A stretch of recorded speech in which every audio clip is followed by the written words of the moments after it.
party. Yeah, I guess that's true.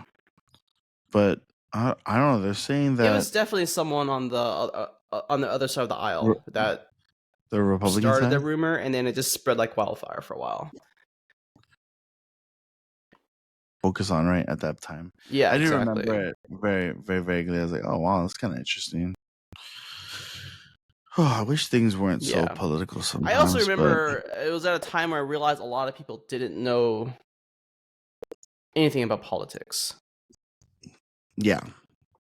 No, seriously, because I mean, is that not a factor of age, like just being so no, I young? mean it was Politics? just older people and younger people in general just didn't know. Like I realized. I mean, I think I was. I think I was like maybe 16, 17. I don't remember. Because I think he ran in 2008, I believe. Yeah, 2008. So I was just before my 18th, birthday. Yeah. So you don't feel like your knowledge of politics just improved? I mean, I definitely don't think so. I think I feel like I don't know as much as I should for politics. Right. And economic policies. Like I remember people used to do were doing these street interviews, or medias would do like these street interviews of random people, general public at like the rallies and stuff. Yeah, And like you're asking like at the time. I mean, this is before they asked these strange questions, but they're asking things like, "Oh, what do you think of Hillary Clinton's economic policy plans?" Or do you believe that Obama is a Keynesian economics supporter? And people were like, "Oh, he's not Keynesian. He's American." Is he American? And like that's not even the question. Barack Obama Hussein. Was it Barack Hussein Obama? Mm-hmm. What a name, right? It's like so interesting to have that middle name where it's like Saddam. Was it Saddam Hussein? What does Hussein have to do with Saddam Hussein? Oh, I guess because it's similar. Yeah, I mean, wasn't he big part of like the Saudi Arabia war, and you're like, wait, you guys have the same name, and you're the president. That was my naivete. I was like, I don't know what's going on, but I go off of people's names, and you sound like you could be, Oh yeah, that did. I think that did bring up some concern for some voters. Yeah, people were like, "Oh, his middle name is Hussein, so is he Muslim?" Oh yes, but that was kind of debunked, right? I mean, yes, it was debunked. I mean, it was just a rumor that people started, but I know it was aired. It was brought up in Fox News, and I know a lot of Fox News listeners did start to believe it. Oh yeah. I remember like specifically, I was watching one of the debates with John McCain, and like he was taking questions from the audience. Like I think it was a town hall debate. Right. So like people were like asking their questions live to him, and he was answering them. And so one of them was like, it was like some old white lady that was asking, "Oh, I heard on Fox News that, or I heard on the news that Barack Obama is a Muslim and that he's a terrorist." Oh my god. But it also but that was at the moment where I it made me kind of respect John McCain, because he did like, "No, ma'am, that's not true at all. We disagree on different economic policies, but he's a respectful family man, American family man." Oh, that's nice of him. So I was like, "Oh, okay, yeah, John McCain is very respectful, and I do respect him." Yeah, even though he's gone. Yeah, I mean, I liked his character even before he died. So that was like the moment I realized. Yeah, those were the more amicable moments, right before Trump had kind of brought everything into chaos, which is kind of strange. It's so unusual. Like I can't, like people just don't see politics the same. I mean, honestly, at 20 on 20, I think in 2016 when he won, I was like, "What is going on?" Like, I didn't even believe it because he was never a politician, right? And he just kind of came out of the woodwork. It was like a kind of like an Andrew Yang type of situation where it's like, "Who's this guy?" And then he came through. You know, when I think about Andrew Yang, I feel really bad for him because I during his run, for the Democratic nominee, I felt like he was actually really strong, and I liked him a lot, and I feel like a lot of Asian Americans liked him as well. Yeah. The only issue with Andrew Yang is though his only strong suit was his economic suggestions, Yeah, but was nothing it? regarding everything else like foreign policy, infrastructure. Yeah, he didn't have so he wasn't experienced in those areas. Yeah, he didn't have any answers for any of those. And then even his economic restriction policies, right? Like his universal basic income, his UBI Yeah, UBI, plan.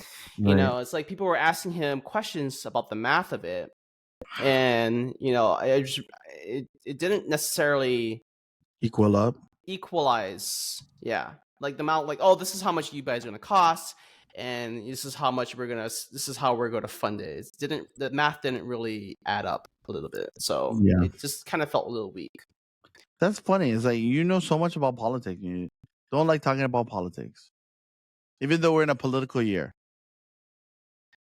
Yeah, isn't there a lot of people I don't don't know. like Well, talking about politics? I think the problem with politics is very divisive, and Well, I don't like talking about politics because it's never really a debate whenever you talk to other people the other side. yeah, they're very It's never close-minded, like right? a actual debate of like, oh, this is my idea, this is your idea. Let's talk about like what's wrong with each one, or what do I like about yours. Like, It's where's never the like a discussion, right? discussion. Yeah, Yeah, it's never like a discussion of like different ideas. It's now about like a contest I'm of right, like, you're right. I'm right, yeah, you're wrong. My side is better, your side is yeah, worse. exactly. Like, oh, this is a gotcha moment kind of thing. Gotcha. That's what I was saying. Gotcha. Talking about politics. Yeah. So that's why I don't like talking about politics. I can see you not wanting to talk to politics about friends. I do realize that when I do hang out with people and I talk about like the work that I do, it becomes very heated, and like that was a kind of issue that came through. I think 2-3 years ago when I started doing marketing for Republican here in Hawaii, and everyone would warn me, and I was like, I'm just doing work, just doing a job. I mean, and Yeah. I wasn't very decisive on who I chose to, do marketing for. It was like prosecuting attorney, uh, council member for a district, XYZ. It was kind of just that, right? Governor, lieutenant governor. I was just helping people. Yeah. But you never know. It's always a toss up about who you talk to about it Right, right. And they're so passionate and how about it. they'll react. Yeah. Yeah, I mean, I feel like it's very similar or very close to the lines of talking about religion as well. When people talk about religion, it's like, oh, don't talk about that, and it becomes kind of a big thing.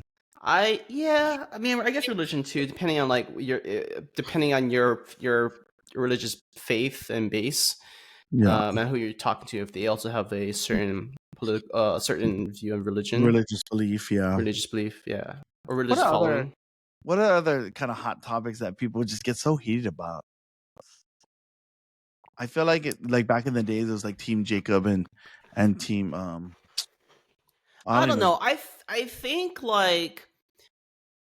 think people have just forgotten how to, or not even necessarily forgotten. People have just stopped wanting to have a discussion civil. about it. Like, it's not even civil, but like taking the time to actually discuss it.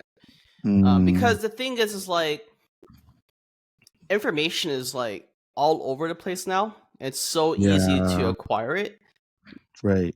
So you already feel like you're already You well know, informed on certain yeah, things, and it creates a certain bias in your mind.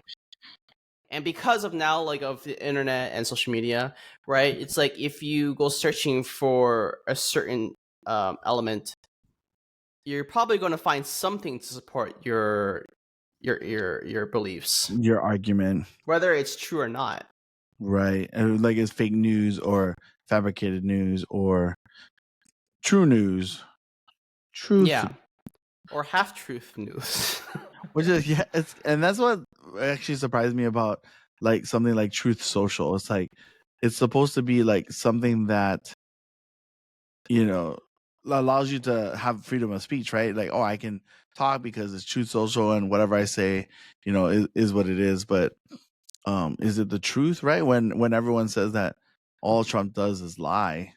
So it's like I get so conflicted. I'm like, okay, well, what's really going on here? It's like, how can someone, lie so much and be the president and all these other things? Is like my brain just can't grasp some of these like things that are in such huge conflict. There's so much conflict. It's like, like when I used to think about like presidencies and people memorizing speeches and delivering addresses to the nation, I'm like, oh yeah, you think of this grandiose like individual who can kind of like Barack Obama, like talk about unbelievable orator. Like he's such a good speaker, and then after that you get someone like Trump who's like he doesn't like memorizing speeches, he doesn't like doing this and that. I'm like, oh my god, it's so crazy. I I blame his first campaign manager, Who was Steve his Bannon. first campaign? What did he do? Steve Bannon. I mean, was he experienced? Was he good? Yeah, I mean he was good because he helped Trump win the Win, yeah, yeah. presidency. He must have been good if he kind of won the presidency. Yeah, Yeah, that's. But you blame him for him getting Trump into office, or I blame him for being how Trump is in public speeches. oh, does he write his speeches? I know that. No, there- but like of how he acts in those public speeches and how he debates. But why do you like? Why do you blame him? I don't I understand. because it was I because I it's just the story is like he's the one that's responsible for encouraging Trump to you know Run for office? be not run for office but like to be his boisterous self to like 100 degrees times 10. Like that um radical, just a yeah, to crazy be like radical. that, that radical. And then I think the story is like when Trump first came into office, I think there was a, I don't know if this is true or not, but there was saying that like Trump had planned to become very civil, very presidential like, very tame, and just act how most people normally would act.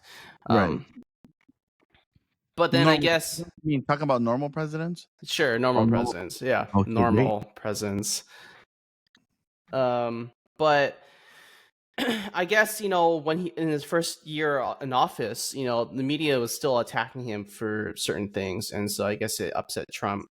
And I think it was Steve Bannon that just told him like, you should just be yourself. You should just continue still being yourself.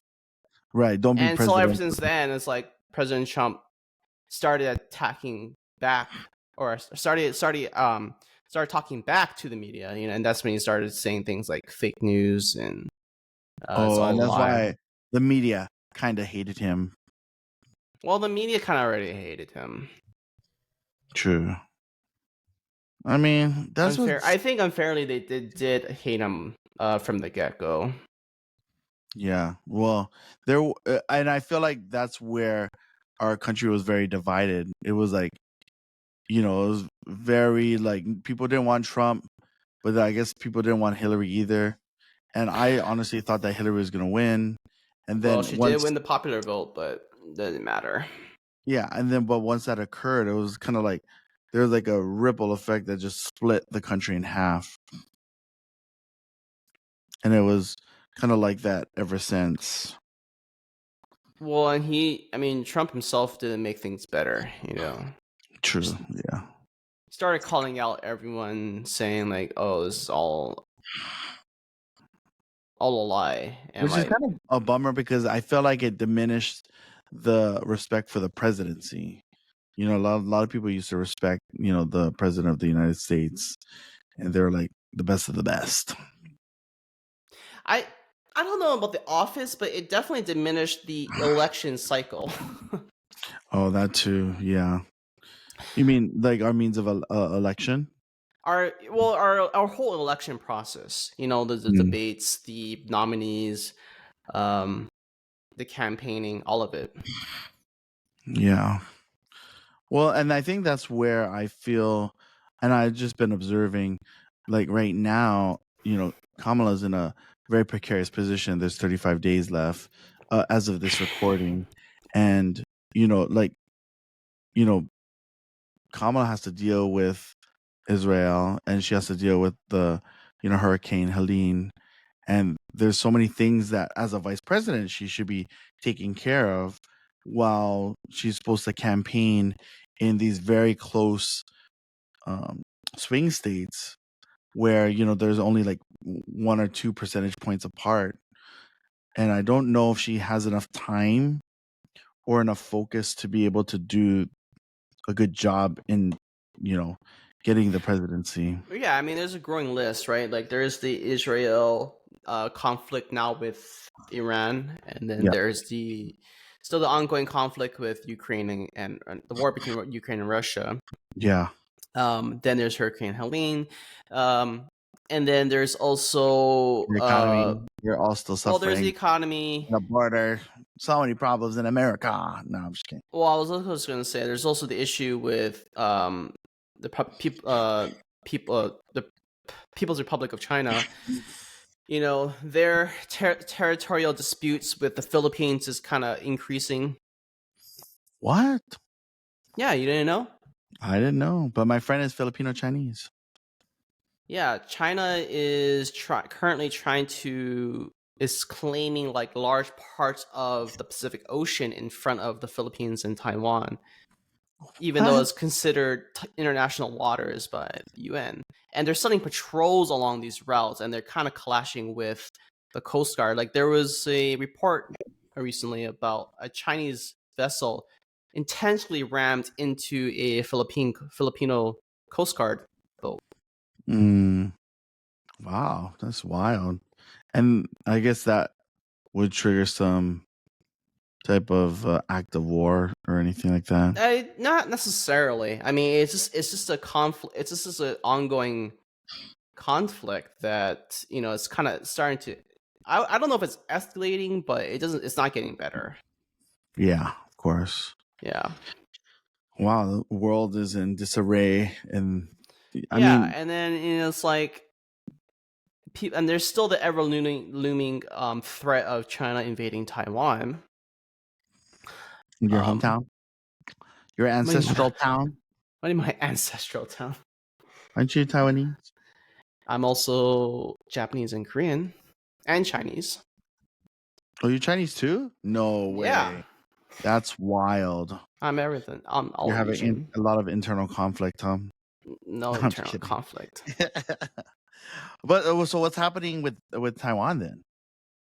Um, Nothing. I mean, it's just so Taiwan had their own presidential election earlier this year, right? Okay, yeah. Or was it last year?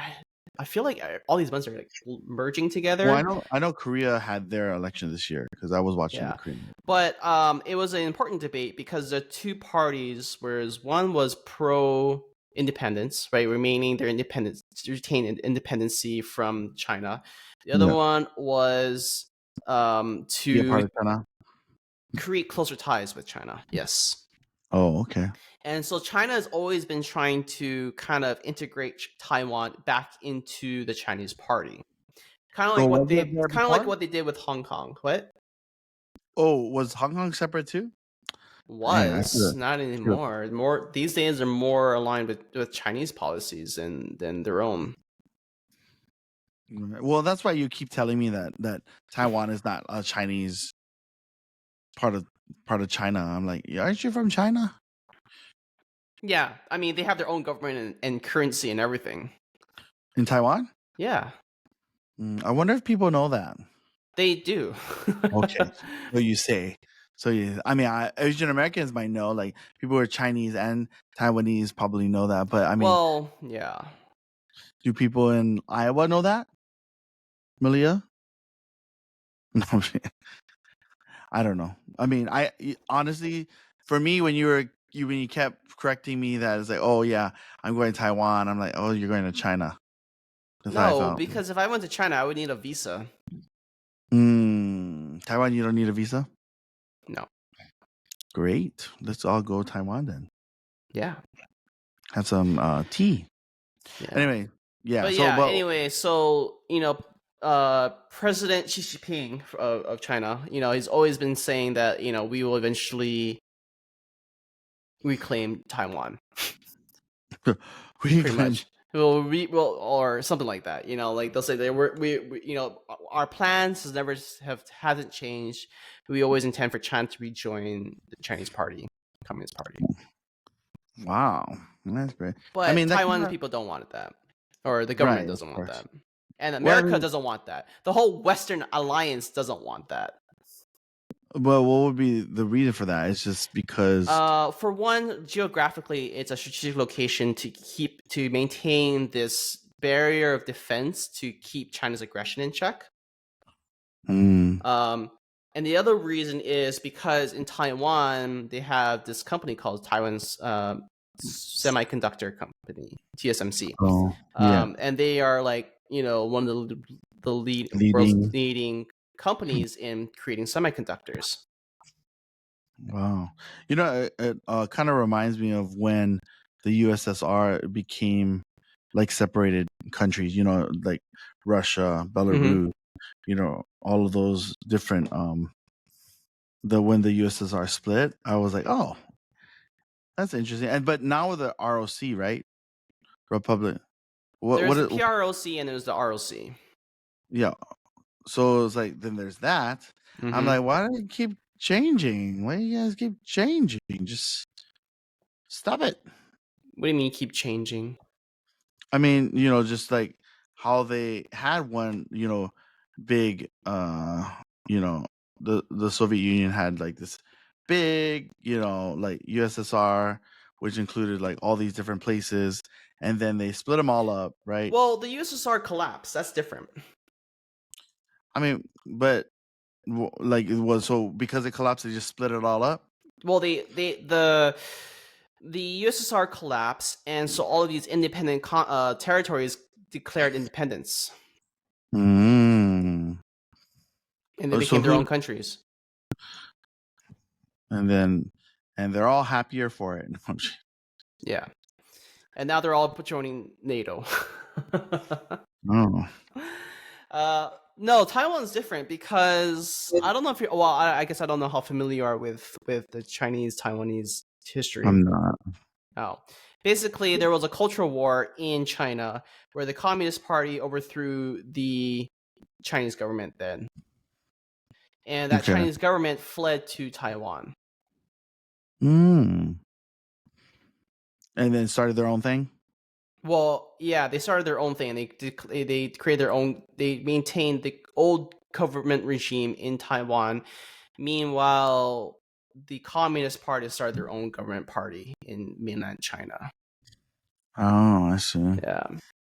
Yeah, it's like so crazy. I guess those are things that you might need to know for political reasons or foreign policy, maybe.